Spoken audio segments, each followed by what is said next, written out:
2016, it felt like a year where everything was changing, right? Globally, technologically, it was just a whirlwind.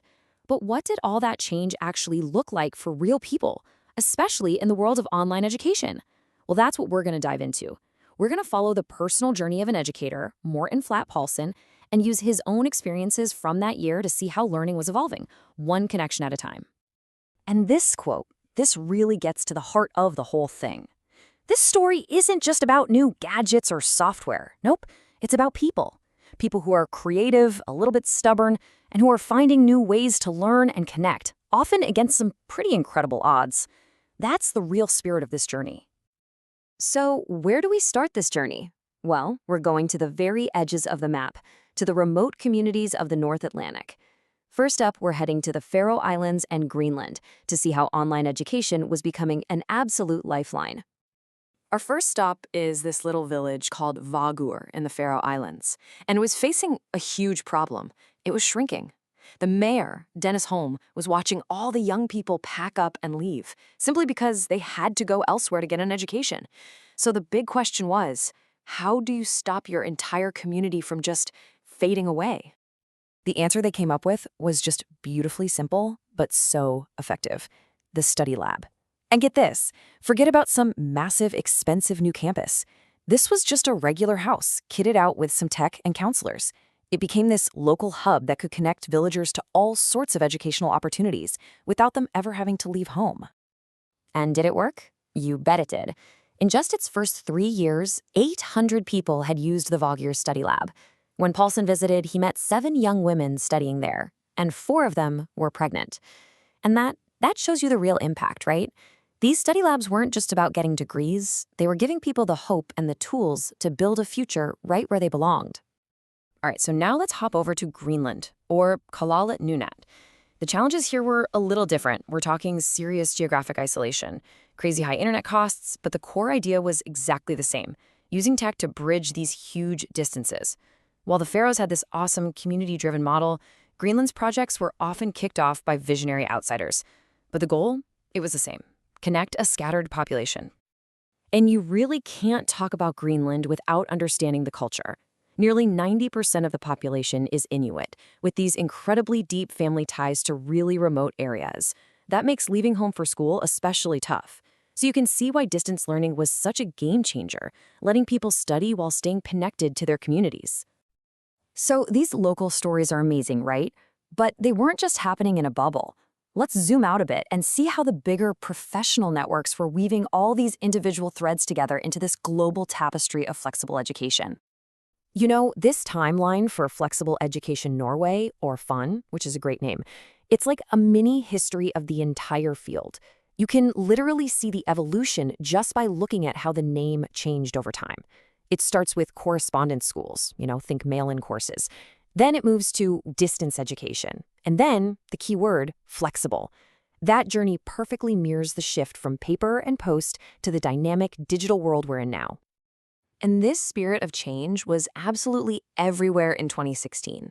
In Budapest, the European Distance and E-Learning Network, EDEN, was celebrating its 25th anniversary. And the theme?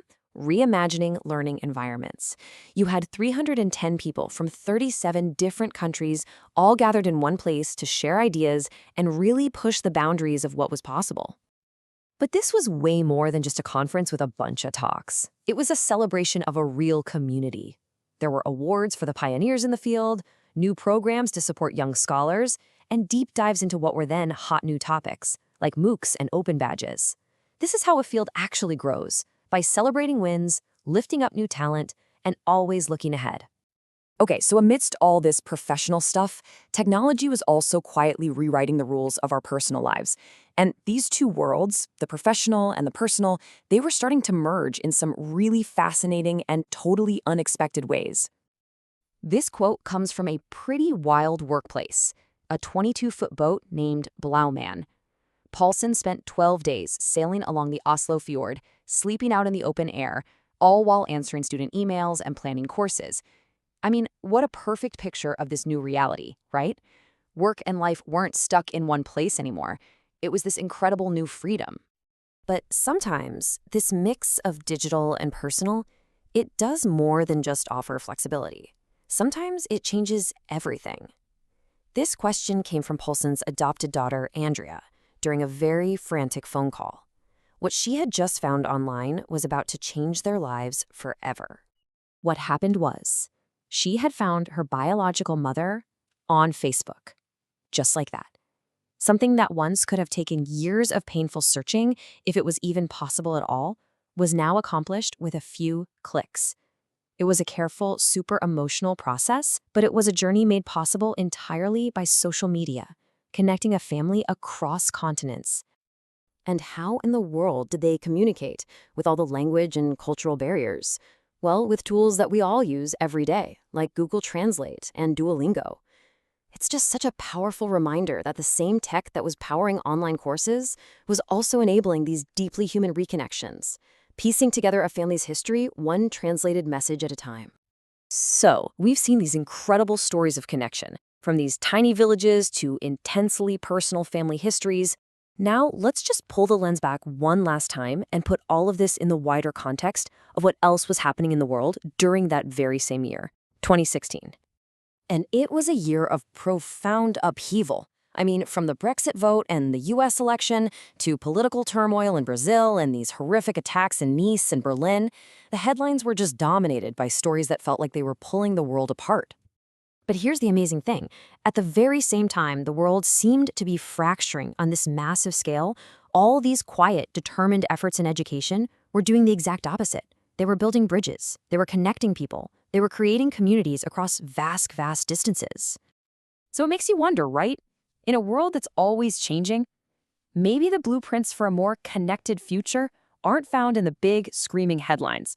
Maybe they're found with the creative and stubborn people in a little study lab, or in a family reconnecting with Google Translate, or in a global community of educators who are just dedicated to bridging the distance one learner at a time.